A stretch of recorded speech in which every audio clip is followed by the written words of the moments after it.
Welcome. In this video I will show you how to use check-in via messages on your iPhone 15 Pro.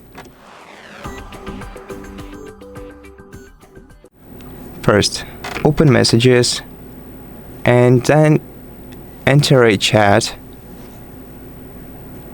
Make sure that both you and your recipient use iPhones with iOS 17 or later, and then tap plus icon next to your text field to send a check-in and proceed with the instructions.